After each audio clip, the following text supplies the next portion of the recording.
Okay, Assalamualaikum dan selamat pagi. Nama saya Muhammad Haikal Ilman bin Muhammad Amfiah. Boleh panggil saya Haikal dan saya merupakan kaunselor Encik pada hari ini. Jadi saya akan menerangkan sedikit tentang kaunseling pada hari ini. Kaunseling pada hari ini kita akan buat selama 45 minit hingga ke 1 jam bergantung kepada isu yang kita akan kaitkan pada hari ini, dan segala percakapan kita, perbualan kita pada hari ini akan dirahsiakan.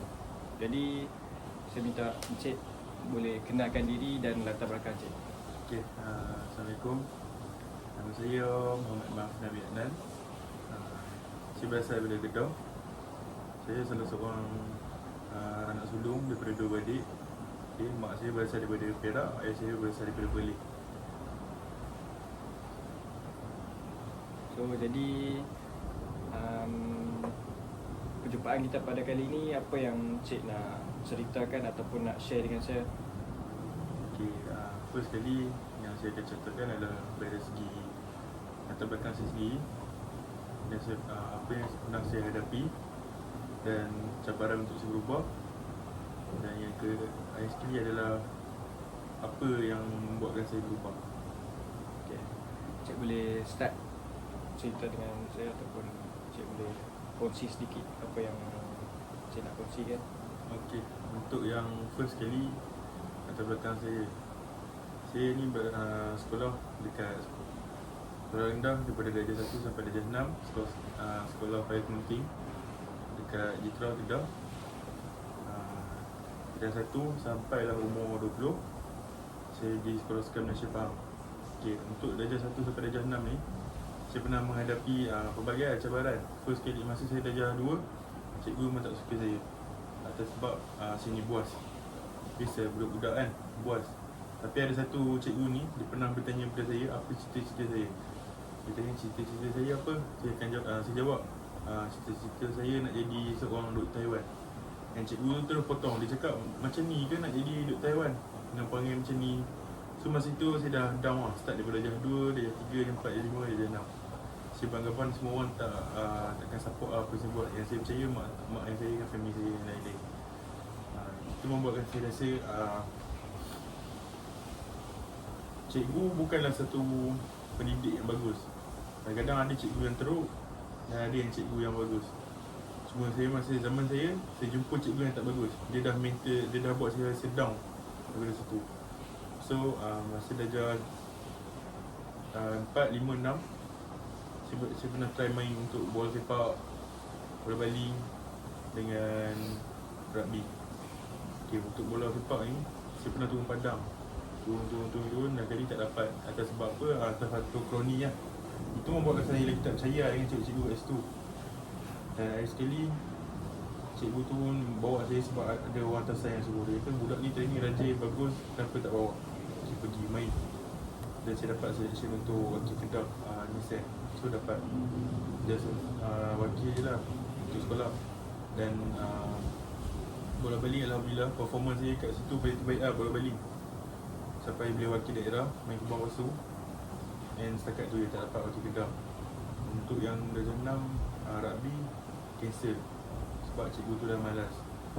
So saya rasa macam sukan je lah yang boleh buat saya percaya semua ni kan.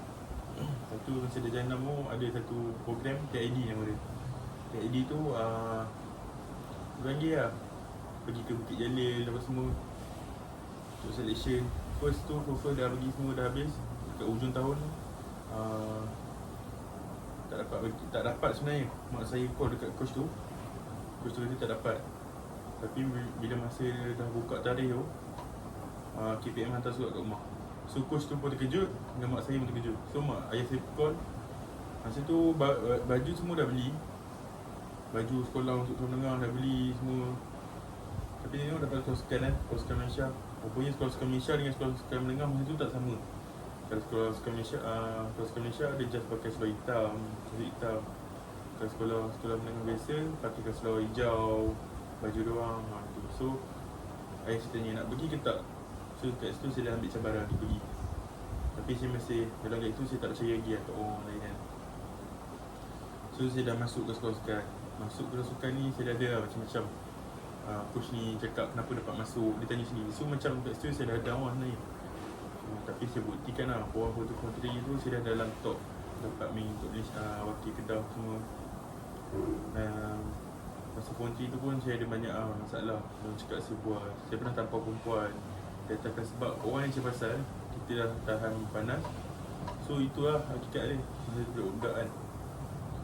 Untuk semua benda ni kadang-kadang kepercayaan tu lah, sebenarnya kepercayaan. Untuk form 4, form 5, form 4 saya mengalami tekanan lah, tekanan hidup. Orang cakap macam depress lah 1 tahun. Member ajak keluar, tak pergi main mana pun tak pergi. Rutin harian, balik pagi training, kelas, balik kelas, pergi training, malam tidur. Itu je. So sampai satu tahap tu saya macam sedar lah yang kawan-kawan sebenarnya tak boleh percaya pun. Lepas saya masuk form 4, form 5 tu saya rasa lah yang member ni sebenarnya kadang ada je yang tekan belakang, cakap belakang, tuduh macam-macam. Padahal bila susah dia tolong. So kontak dekat saya ni sekarang, apa yang saya nak tegas ni kepercayaan lah. Saya dah kurang kepercayaan lah. So masuk je Pelayu 18, 19, 20. Kat situ lagi lah saya nampak dunia yang betul lah. Walaupun duduk kat sekolah yang sama, tapi saya nampak personality masing-masing. Nampak ni macam ni, bila susah untuk tolong. Tapi bila dia orang tak susah, dia orang tinggal. Sebenarnya satu scene tu, saya nak ambil info saya keluar bilik, saya nak pergi bilik saya kejap, nak ambil barang. Lepas tu saya nak masuk bilik kawan saya bilik, sebabkan info saya tinggal.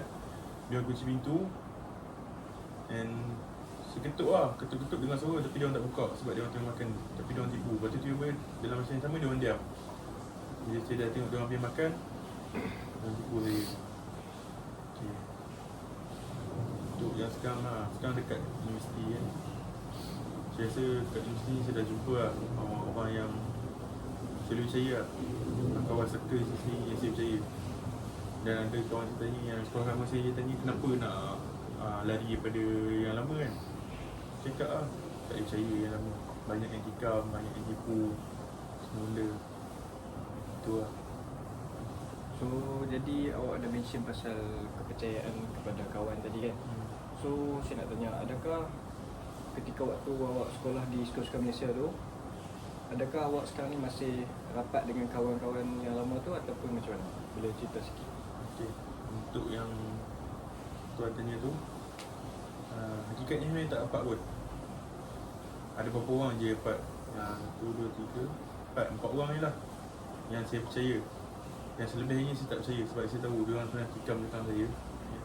Kawan ni saya daripada bilik yang sama, daripada form 1 sampai form 5 sampai Pelayu. Orang yang rupanya orang tu lah yang tikam saya. Sampaikan saya tak pernah kecil hati lah. Tapi dia yang menjauh daripada saya. Atas faktor sebab dia kata saya ni macam menipu di belakang dia. Padahal dia tak pernah menipu. Dia susah saya tolong. Dia pernah pergi mana saya ikut. Sampaikan dia minta college pun saya bagi. Dan saya tolong dia lagi. Dan mak ayah dia pun pernah jumpa saya, pernah cakap dengan saya, kata yang budak kawan ni, anak dia ni dah berubah semua. So kat situ saya dah sebenarnya tersentuh hati bila mak bapak datang jumpa sendiri kan. Sebab dia ceritakan panggil anak dia. So macam takkanlah benda ni pun nak cerita saya kan. Walaupun hidup. So jadi sekarang ni awak ada mention pasal nak dapat kawan yang circle yang baik dalam universiti. Boleh awak cerita sikit kawan yang dalam universiti circle yang baik tu dia macam mana? Awak boleh share sikit? Bagi saya circle ni saya percaya sebab satu, dia orang buat saya rasa yang kawan ni memang penting. Dekat circle sini sekarang saya ada circle dekat rumah saya satu, kat sini satu. Kat rumah tu paling saya percaya, dekat sini pun saya boleh percaya. Kiranya kawan yang dekat sekarang ni kawan yang saya percaya. Ada 2 tempat yang saya betul percaya. Dulu sepatutnya saya beranggapan dulu kat sekolah dulu dia paling saya percaya kan. Ya, hidup daripada form 1 sampai umur 20 dah susah senang, kena gaduh semua kan. Rupanya tak, menipu. Dia orang just tipu saya. And banyak dia orang tuduh saya, kata ni salah saya semua. Tapi dia orang tipu, dia orang pandai. Dia orang cakap dia orang tak salahkan saya, dia backup saya. Rupanya saya tahu lah benda tu kan. And apa yang saya percaya kawan dekat you ni, dia susah. Macam sem 1 start cukup duit nak makan kan, ada lah bagi duit. belanja cakap apa, lepas tu saya cakap makanan tak ada hal lah, macam tu kan. So kat situ saya buat macam first saya macam tak percaya lagi kan. Saya tengok korek duit tabung sendiri bagi kan. Tapi bila dah akhir sekali saya rasa macam dia orang betul. So saya macam berani, bukan berani, orang kata dia orang bayar tapi saya hutang lah, saya akan simpan kan. And tu buat saya percaya bila nak pergi mana. Macam itu, last sem itu, sem 2 pergi PD ramai. Dan dia buat saya rasakan tu macam dah jadi family lah. Dan saya satu sifat saya suka duduk ramai. Walaupun saya rasa macam kadang-kadang tak suka pun, tapi dia jadi seronok dia tengok orang ramai. Rasa macam kepercayaan tu dia orang percaya kat saya lah, macam tu. So saya nak tanya sikit, berkenaan yang awak mention pasal kawan lama awak tu, adakah awak rasa awak patut buat macam tu, and awak rasa bila awak buat macam tu, apa yang awak rasa dalam hati? Awak rasa puas ke ataupun awak rasa lagi tenang ke? Awak boleh bagi pendapat awak sikit. Okay, sejujurnya masa first kali dia jadi berarti lah. Even walaupun dia orang tu dah buat saya sakit, dia orang tipu saya semua kan, dia berarti sebab saya ni jenis antara orang yang kalau saya kawan betul-betul. Dia akan jaga sampai dia habis lah. Sampai ke syurga, neraka saya akan ikut lah, macam tu lah. Dan saya, bagi saya dia orang prefer tu berat lah. Rasa macam, aku takkan nak tinggal dia orang kan. Tapi bila dah macam ni, mak saya pun cakap, cari orang lain, cari kawan lain. Buat apa stay dengan orang sama, orang yang dah khianat kita. Saya try ambil kelebihan tu, mak saya cakap pun. Bila saya dah buat ni, saya baru nampak benda yang betul. Kawan ni just ada bila time kau senang. Contoh saya dah jadi fikir ni, ramai kan kita nampak ramai kawan tu just nak marry semua kan. So benda tu membuatkan saya rasa macam, faham lah, benda ni menipu lah kan. Kawan-kawan ni sebenarnya susah je baru datang. Time dia orang senang, dia orang tak ingat kita lah. Itu yang membuat saya rasa macam tu lah. Walaupun tapi sekarang saya dah puas hati lah. Bila saya dah, orang cakap saya pegang jawatan ni pun ada sebab kan. Ada orang, walaupun saya ada seorang yang special, saya bukan kawan perempuan saya yang special tu, dia pun pusat dengan saya, kenapa nak masuk BK, kenapa kan. Dia kata saya nanti busy, tu nanti tak boleh fokus ni. Lepas tu nanti dia kata nanti buat penat je, kan ada efek apa-apa pun, kan dapat benefit apa pun. Bagi saya challenge benda baru lah. Kalau kita duduk tempat yang sama, pergi kelas pun asyik pakai baju macam tu orang cakap ni kan. Pergi kelas pakai baju sukan, slot track, baju jersey, tudung sarung, benda macam tu kan. Lelaki sama kasut sport, baju jersey ni semua. Itu bukannya kata kita berubah, itu kita kata kita mengikut keadaan yang lama dan kita bawa ke tempat yang baru. So benda tu membuatkan saya rasa macam, okay, kenapa kita nak buat ni? Kita ubah untuk bagi satu kepercayaan pada diri. Bila kita try pakai baju yang baru, seluar yang baru, kasut yang baru, walaupun tu bukan diri kita yang sebenar, itulah membuatkan saya jadi yakin dan saya percaya. Sebenarnya orang yang cakap toksik ni, dia orang tak berani pun. Itulah percayaan saya. Faham. So jadi awak ada cakap yang awak jadi MPK, bila saya tahu awak MPK apa tu? Saya sebenarnya MPK pengurusi blok D5. Untuk tuan, proses saya menjadi MPK ni sebenarnya, jujur saya cakap, saya pun tak percaya dalam circle saya yang MPK sebenarnya. Ya, kita ni, saya ni daripada asas sukan. Bila saya masuk MPK, saya akan berjumpa dengan budak-budak yang belajar, budak yang pandai buat kerja. So bila saya tak percaya tu macam, bukanlah saya tak percaya dia orang, saya tak percaya diri saya first. Saya merasakan diri saya ni macam tak berguna lah. Dan dia rasa macam, untuk apa kan masuk MPK, 2 bulan duduk sini, saya duduk seorang, rasa macam kosong lah. Rasa kawan pun tak okey, rasa macam kena-kena. Dan benda ni rasa macam mengarut lah first tu. Tapi dah lama-lama saya cuba percayakan diri. Dan walaupun ada orang yang menentang saya, tu orang yang special tu menentang saya rasa macam dia menentang pun menentang je lah kan. Kita buat apa yang kita boleh buat. Macam tu lah bagi saya. Tadi awak ada mention pasal orang yang special menentang tu kan. So boleh saya tahu dia menentang macam mana and kenapa dia nak menentang? Dia special tu boleh awak cerita sedikit? Okay, bagi saya dia menentang saya sebab dia beranggapan saya ni lagi hebat lah daripada dia. Dan dia tu rasa dia down, dia bawah saya. Saya biasalah, bila orang perempuan ni, lelaki ni dah tinggi daripada dia, dia beranggapan lelaki ni macam, kenapa lelaki ni tinggi daripada dia, kenapa tak sama level dengan dia macam tu kan. Dan bagi saya rasa benda ni down lah sebenarnya first, sebab saya percaya dia. Saya cerita semua masalah saya kat dia. Apa masalah saya dalam PK ni, apa semua hidup saya kan. Saya cerita kat dia. Dan last kali dia menentang saya tu, saya rasa macam, oh, dia bukan perempuan yang boleh bagi saya support lah.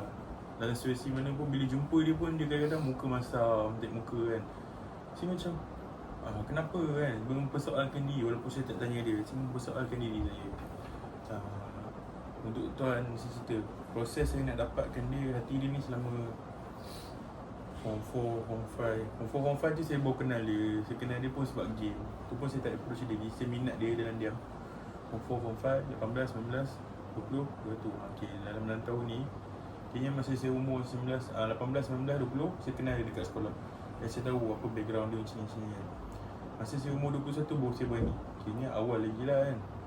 Tapi dalam proses tu dah banyak lah benda yang berlaku. Dia bercakap macam ni, dia beranggapan macam ni, dia cakap kat saya, kenapa suka dia, jangan beri sangat, semua tu kan. Tapi dalam masa yang sama, dia macam main taili dengan saya. Dia bertaili saya macam kejap nak, kejap tak. Ada ramai lah kawan saya yang cakap, kawan dia perempuan pun dia cakap kalau kau sayang dia, kau buktikan. Saya dah buktikan lah sebenarnya. Tapi saya tahu apa yang saya perlukan lagi. Mungkin disebabkan faktor satu, muka saya lah, satu kan. Cakap teknisel ni payah dapat benda yang baik, macam tu. Badan, satu, gemuk kan. Itu saya sedar benda tu sebenarnya. Tapi saya, orang cakap, dia try lah apa yang terbaik kan. Tapi saya tak tahu pula dalam sekali ending dia macam ni dengan saya. Dan dia membuatkan saya rasa macam tak berbaloi lah. Saya dah kecewa gila, hati saya pun rasa macam ni. Dan bila saya masuk bikin ni pun, saya rasa macam penat lah kena handle dua perasaan lah. Dua orang cakap dua benda besar yang kena saya jaga. Satu, hati-hati dengan kawan dekat dalam bikin. Circle yang bikin dengan circle yang kawan biasa dia tak sama. Dia orang daripada background yang soft, dia orang yang lembut, dia orang hati dia orang tak keras. So bila saya bercakap, saya ni jenis antara orang yang cakap yang tegas lah. Bila dia orang kena menganggap saya ni cepat marah. Sebenarnya tak, saya tak marah. Bila saya cakap tu bukan satu kemarahan, tu saya tegur. Memang saya jenis saya macam, bila saya tegur, saya akan nampak macam marah. Walaupun orang tu selalu macam, kenapa nak marah-marah? Bukan, saya tak marah sebenarnya. Itu adalah kesilapan orang kan. And nak jaga hati si orang yang special ni pun membuatkan saya seberat lah. Saya boleh cerita kat tuan, masa saya SM2 memang saya hancur gila, sampai saya macam cerita hidup saya ni kosong lah. Untuk apa kan, saya dah tolong. Saya tahu benda tu sebenarnya saya mencari orang special ni, saya berharap dia faham lah apa yang saya buat selama ni. Tu lah. So, sudah cerita pasal orang yang special tu. Jadi saya nak tanya, adakah sekarang ini awak masih rapat lagi dengan orang yang special tu atau bagaimana? Sebenarnya masa saya ada buat satu keputusan lah. Saya cakap buat haluan masing-masing. Dan dalam masa yang sama, saya sebenarnya terluka besar. Hati saya memang dah dalam kekecewaan yang besar. Sebab saya tahu dia chat dengan yang orang lain. Dan dia pun suka dengan orang tu. Sebenarnya melepaskan tu boleh. Tapi kecewaan dalam diri tu lah, bila dia tahu something yang betul kan. Dan dia pun menipu saya. Dia cakap dia tak ada chat pun dengan lelaki ni semua. Tapi last kali saya tahu dia chat dengan lelaki ni. Saya kenal lah, saya tahu siapa lelaki ni. Saya beranggapan macam, ya, saya dah tak percaya lah. Walaupun dia tu background daripada orang yang baik, saya tak percaya dengan dia. Dan saya buat keputusan ni pun sebab saya tak nak sakit hati. And tak nak orang cakap sini apa benda kan dia ni, tak sedar lagi ke perempuan tu just gunakan dia kan. Dia membuatkan saya rasa macam useless lah, rasa kosong, saya tak guna. Walaupun saya selalu cerita pasal dia kat mak saya, dan mak saya selalu macam, tak apa, kawan lah dulu, kalau suka okey je. Tapi bila saya sedar satu tahap, mak saya pernah cakap cari yang sama level. Jadi saya, confirm saya macam berontak, kenapa nak sama level, dia okey apa saya cakap macam tu kan. Dan saya rasa macam tak dapat lagi benda tu, saya tak faham lagi. Itu lah. So, tadi awak dah mention pasal awak join MPK ni. So saya nak tanya, bila awak join MPK ni, awak akan terasa, awak ada mention tadi pasal awak kena jaga dua perasaan, satu orang yang special dan satu orang kawan. So bila awak join MPK ni, apa yang awak dapat dan apa yang awak rasa bila join MPK? Okay, untuk apa yang saya join MPK ni, apa yang saya dapat ialah first, saya tahu macam mana saya nak atur cara nak faham perasaan orang. Contoh first saya masuk MBK, saya akan macam ni nak jaga hati diorang kan. Macam ni, rupanya watak kita kena berubah bila masuk diorang ni. Bila tegur pun kita tak boleh marah. Macam saya cakap, sini jenis tegur, yang jenis straight. Dia akan marah, saya akan nampak macam saya marah, padahal saya tak, macam tu. Bila saya duduk dengan kawan saya akan bukanlah saya marah macam ni. No, saya akan cakap macam jangan buat macam ni, nanti ada efek dia. Saya akan berkias sama lagi kan. Bila duduk dengan MBK ni pun sama. Cuma kelebihan dia bila saya masuk ni, saya tahu cara nak cakap proper, macam mana nak buat kerja ni, macam mana kita nak settlekan masalah ni.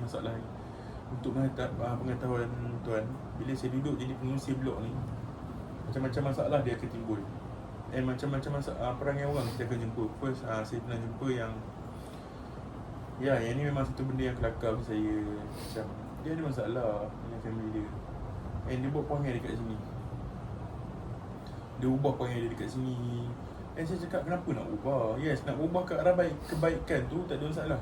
Tapi kenapa perlu ke arah kejahatan kan? Terserong kan, orang cakap tersimpang kan.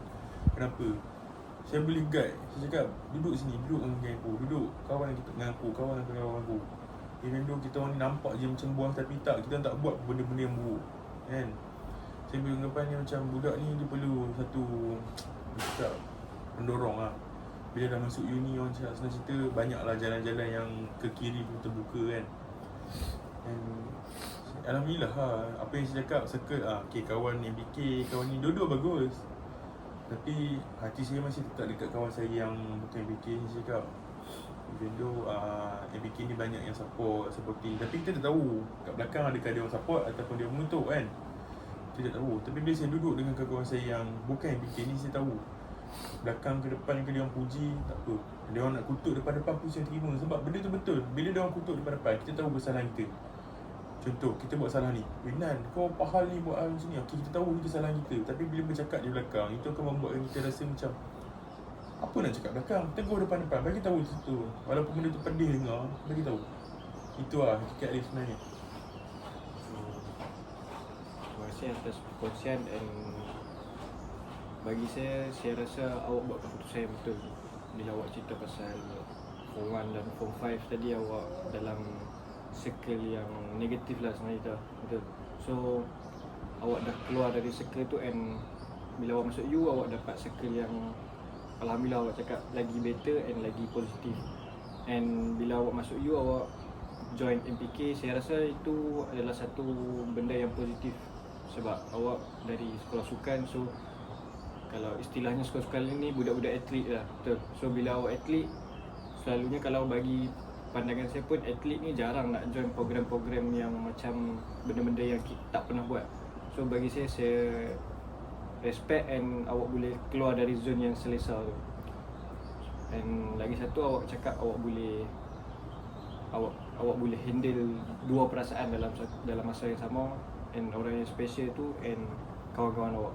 So awak rasa awak sebelum bercerita dengan saya ni, awak rasa puas ataupun awak nak cerita lagi ataupun macam? Untuk bagi saya puas. Dan saya akan cerita lagi. Sebab yelah, banyak benda yang dipendam. Walaupun hati ni yang saya macam luah, tapi tetap rasa lagi kan. Sebenarnya saya ada satu perasaan lagi saya macam, kenapa kita perlu berusaha untuk orang lain dan orang tak pernah berusaha untuk kita. Itu point yang pernah saya tanya daripada diri saya. Saya pernah usaha untuk buat macam ni, tolong macam ni. Kat kawan lama saya buat macam ni, saya tolong. Cakap buat macam ni kan. Tapi tak ada akhir sekali tak ada apa pun yang orang tolong saya. Dan untuk yang someone special ni pun sama je. Saya kat tuan kan, saya tolong buat assignment dekat sini, buat sini, tolong beli makan, tolong pergi ni, ikut dia pergi. Dia nak keluar healing, keluarkan duit lagi. Walaupun saya tahu masa tu duit saya tinggal hanya untuk RM70. And masa tu kita orang sewa kereta, so orang kena bayar RM60. Dan saya masa tu tinggal duit saya RM5 je lah. Walaupun saya tahu kan, tapi sebabkan saya berusaha untuk dia. Dia cakap duit tu bukan masalah, memang yes, tapi duit sebenarnya masalah. Sebab kita student, and dia selalu bercakap dia nak jadi independent woman. Independent woman bagi saya adalah kau tak perlukan siapa-siapa pun. walaupun kau ada lelaki yang sesuai untuk kau, jaga kau, tapi sebenarnya tu saya cakap, berusaha untuk orang tak berusaha untuk kita, kan? Dia menipu sebenarnya yang special tu menipu. Independent woman apa semua tu. Saya rasa saya dah berusaha untuk dia, saya dah tunjuk macam. Dan dia pernah cakap kat saya, kenapa saya terluka, saya macam lebih-lebih pula terlukanya. Yelah tuan, kalau tuan duduk tempat saya pun saya rasa tuan sakit juga kan. Saya cakap tu, sebab tuan tahu dalam mesin sama, tuan tahu dia check lelaki lain yang dia tipu. Kita pun dah tahu siapa lelaki tu kan. Tapi kita ni nak jaga perasaan dia, kita simpan. Kita tak buka mulut pun, kita diam je. Dan kita buat, akhir sekali kita buat keputusan untuk bagi. Jadi dia beranggapan, tu keputusan dia, bukan keputusan saya. Kalau saya stay di situ kan. Tapi bagi tuan, kalau tuan rasa boleh ke saya stay, walaupun saya tahu dia perempuan, dia cinta dua lelaki, dia suka ke dua orang lelaki. Walaupun saya tahu saya ni bukan lelaki pilihan dia, tapi bagi saya benda tu terluka lah. And benda ni membuatkan saya rasa macam kosong. Dan mak saya pun pernah cakap pasal sama level tu. Untuk tuan, saya nak cakap sebenarnya sama level tu saya dah dapat jawapan tu. Saya dapat jawapan tu bila masa yang mak saya selalu cakap, saya beli terfikir, rupanya sama level ni macam saya cakap tadi kat tuan, dia memberontak bila saya masuk fikir kan. Level saya dah kat sini, dia masih di bawah. So dia tak sama level dengan saya, dia tak nak ambil risiko dalam hidup dia. So tu bukanlah risiko, so itulah masa mak saya sama level. Even though tuan, dia kerja dekat dia kerja jual loceng semua tu. Tu dia simple tuan. Saya nak cakap kat tuan, kalau kerja loceng, just bakar-bakar, basuh-basuh, panggil nama orang, tu benda biasa. Kalau lah dia pergi kerja dengan orang yang dia tak kenal, dengan tak ada kawan dia, itu saya akan anggap dah luar biasa. Sebab benda tu ambil satu advantage yang baru. So dia akan jadi tahap yang sama dengan saya. Macam saya buat, saya mengambil risiko untuk berkenalan dengan orang yang saya tak kenal, walaupun saya tahu benda tu susah. Saya keluar daripada sini, saya tahu buat kebaikan dia. Nabi pun cakap, duduk tempat negeri asal, cuba cari kat negeri orang lain, cari rezeki kat tempat lain. Sebab kadang-kadang bila duduk tempat asal ni, orang tak support kita pun. Orang akan kutuk kita, orang cakap buat apa kan, buat banda, buat apa, buat masih fikir buat apa, jual ni, buat ni kan. So kat situ Nabi pun dah pesan, so kita nak ambil advantage kat itu, keluar, cari benda baru. Macam sebab tu saya ambil risiko pergi ke Pahang. Kalau sekarang Malaysia Pahang, saya datang ke sini. Kalau ikutkan sebenarnya saya tak nak pergi pun, saya nak stay kat Kedah. Mak saya cakap, saya anak yang kuat lah. First kali saya berani keluar jauh, ambil risiko macam-macam. Walaupun saya selalu macam bertekar mulut dengan mak saya, dengan ayah saya, tapi dia orang selalu support saya. Dia orang faham apa yang saya rasa sebenarnya. Cuma biasalah, ayah saya kadang-kadang dia tak support. Bukan dia tak support, dia support. Cuma dia jenis yang pendiam, dia jenis okey. Tapi ayah sekali sebenarnya dia support. Mak saya cerita, so saya dah rasa bangga lah dengan ayah saya. Saya bangga dengan ayah saya bangga diri saya, adik saya. Saya ada adik saya perempuan. Adik perempuan saya adalah satu kebanggaan saya juga. Sebab dia pandai jaga diri dia, dan saya tak perlu campur tangan untuk apa yang dia lakukan. Walaupun ada orang kacau, macam tu. Okay. So tadi awak dah cakap pasal awak dah tinggal pun orang yang special tu. Dan saya nak tanya, awak rasa adakah awak buat keputusan yang betul, ataupun awak rasa benda tu awak patut buat and awak dah buat pun sekarang kan? Apa yang awak rasa? Awak rasa tenang ke, ataupun awak rasa awak boleh kongsi sikit? Bagi saya rasa tenang lah tuan. Walaupun dia ada sangat malam tu, kita terfikir benda tu kan. Kadang-kadang mood berubah, tapi lagi better lah daripada yang sebelum ni. Asyik malam-malam nak kena fikir apa yang dia buat, apa masalah dia, kenapa kan. Bila saya dah lepas dia, saya rasa tenang. Saya boleh tambah lagi lah masa dengan kawan saya. Contoh macam malam-malam main game dengan kawan-kawan, boleh keluar lepak, boleh buat hal ni, boleh basuh motor macam ni, boleh keluar pergi sana. And tu satu kepuasan bagi saya rasa. And saya tak menyesal pun tinggal dia. Sebab sekarang saya dah rasa dia memang bukan perempuan yang berbaloi untuk saya perjuangkan. Itu benda satu yang saya first time saya buat keputusan dia. Dulu saya akan tunggu perempuan tu yang buang saya, tapi sekarang saya yang buang perempuan tu. Sebab atas saya rasa, kenapa saya nak pertahankan orang yang tak berbaloi untuk saya. Saya tahu benda ni kuat tuan. Kadang-kadang perempuan ni dia terlampau, orang panggil, kalau tuan tahu lah, princess treatment. Princess treatment ni maksud dia macam, okay, kita keluar makan, kita bayar untuk dia. Kita beli hadiah, kita kena beli hadiah untuk dia. Kalau kita beli casing phone, kita kena beli untuk dia. No, mak saya pun, saya pernah cakap dengan mak saya, mak saya cakap, yes, benda tu tak ada pun. Zaman mak saya, No. Kalau nak, okay, pergi. Masuk, okay, makan sama-sama bayar. Kita orang cakap pecah bil. Okay, kau bil ni, aku bil ni. Okay. Tu salah satu cara untuk mengekalkan kewangan. Kan? Tapi kalau seorang dah invest tu terlampau banyak, benda tu akan membuat kita rasa macam, ya aku dah invest macam ni. Macam tu kan. Tapi kau apa yang kau bagi aku kan? Kau respect pun tak ada. Perempuan untuk especially tu respect pun tak ada untuk saya. And yes, cakap dengan saya pun tak ada topik. And dia selalu cakap, buat apa kan? Saya rasa perempuan ni sebenarnya dia masih dia punya pemikiran masih di sekolah yang lama. Dia beranggapan buat apa kan? Macam ni. Dan dia rasa benda tu tak berguna pun. Tapi sebenarnya bila saya dengan dia, you cakap tuan, saya dengan dia, saya akan jaga lama. Dan saya punya rancangan, saya nak memang terus dengan dia kahwin. Walaupun orang cakap awal kan, tapi sebenarnya bukan awal terlambat. Cuma kita menjadi orang cakap plan pada awal. Apa kalau kita betul perempuan ni betul dengan kita simpan duit sama-sama. Macam tu tuan. So dari apa yang awak cerita ni, awak rasa awak dah puas bercerita ataupun awak ada lagi pendam yang awak boleh nak kongsikan dengan saya? Saya sebenarnya saya dah cukup. Saya rasa semua saya dah luar untuk tuan. So apa yang awak rasa bila awak luar sekarang? Apa yang awak akan buat untuk ke depan untuk future awak? Untuk saya ke depan adalah yang bila saya bercerita ni, saya percaya orang yang kau jadi yang counselling sebenarnya tuan, dia orang pernah ada masalah dia orang, dan dia orang tahu macam mana nak ubah, nak tolong masalah orang lain tu. And bagi saya sebenarnya sekarang role model saya sebenarnya, kalau tuan nak tahu, adalah first kali Tuan Mahathir lah. Yang kedua adalah Sanusi. Kenapa saya cakap dua ni? First, Mahathir dia berani ambil risiko dan dia tahu apa yang akibat dia. Walaupun dia tahu benda tu dia kadang-kadang salah, kadang-kadang betul. And Sanusi kenapa? Dia berani lantangkan suara dia walaupun ramai orang attack dia. So saya rasa benda tu bagi saya motivation lah. Kau buat apa yang kau tahu. Kalau orang rasa salah, tapi kau tahu benda tu betul, sebenarnya orang yang mesti salah ni, dia orang sebenarnya jealous dengan pencapaian kita. Faham tak? Kan? Tapi bila Sanusi ni pula, dia cakap benda betul. Cakap benda betul, tak nipu. Sebab apa? Bukti dah ada tuan.